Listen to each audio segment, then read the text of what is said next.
Hi there, hi, good afternoon everyone. This is Liz Davis. I am a nutritionist and I specialise in digestive health for busy women. So I help busy women fix their IBS, bloating, painful digestion, any kind of associated hormone problems, chronic fatigue, etc. And I do this with state-of-the-art gut testing, hormone testing, any other testing we might need, and then dietary, lifestyle, supplement upgrades, etc. to get things working a lot better for you. So going back to painful digestion, something we sometimes see is stomach ulcers. These can be incredibly painful and uncomfortable and can cause a lot of problems. So if you do get symptoms of stomach ulcers, it's obviously important to go see your GP first. GPs will typically prescribe something called triple therapy, which is a combination of PPIs and antibiotics to nail the infection, but it's really important as well to get to the root cause, to stop it coming back again and find out what is triggering this for you. So it was always considered years ago that stress triggered stomach ulcers, which largely is true. It was accurate. It was very kind of prevalent in people who were business people or heavy smokers, etc. And then it came to light that there was a bacteria involved as well. So Helicobacter pylori is the bacteria. It's a spiral shaped bacteria and it burrows down into your stomach lining. Lots of people actually do have this bacteria, and it doesn't always lead to stomach ulcers, but people who have stomach ulcers always have this bacteria present. So I think only about 10% or so of people who have H. pylori actually go on to develop stomach ulcers. So there is a link there, and there's definitely a lot more going on to try and figure out what the root cause is for you in order to eliminate this situation arising time and time again. So here are some signs anyway that stomach ulcers may be an issue for you. So firstly is the abdominal pain. So the pain in between sort of the top of the stomach and the breastbone there. A gnawing pain is often how it's described, burning sensations, bloating, especially after eating. There may be vomiting and nausea.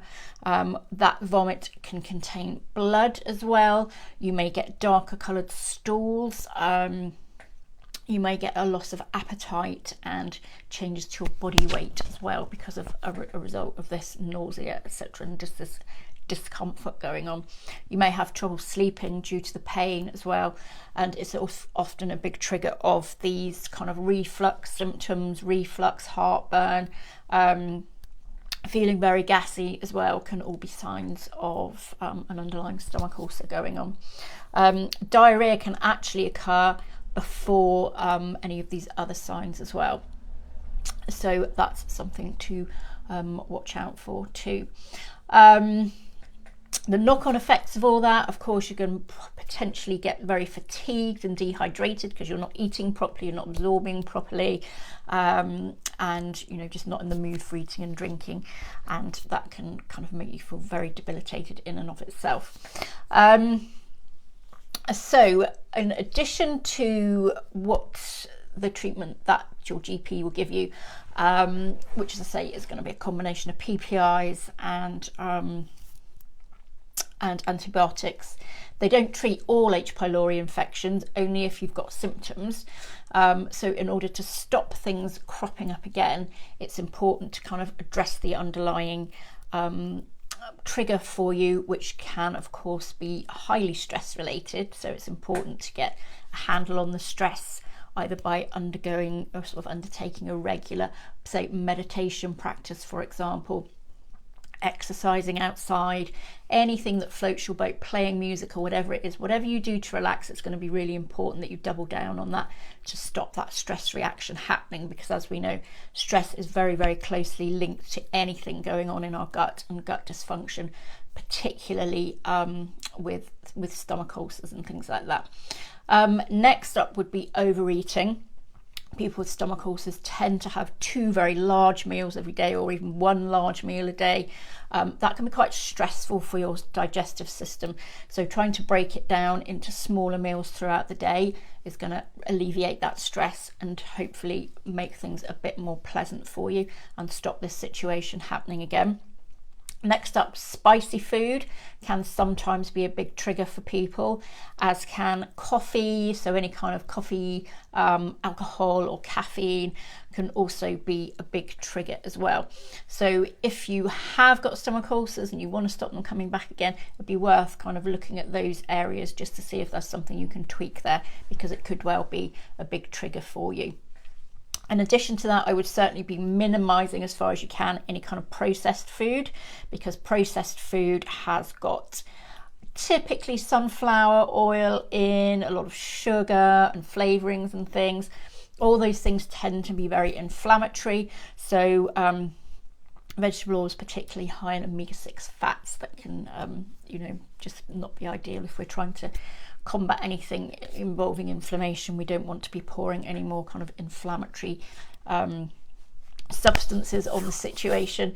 Non-steroidal anti-inflammatories as well can be very irritating to the digestive system, so avoid those.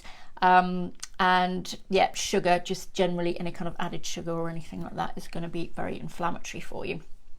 So there are a few home remedies you can try that can be very soothing. So bone broth is superb for any kind of gut dysfunction problem, particularly stomach ulcers. That's going to be very soothing and help you to heal properly.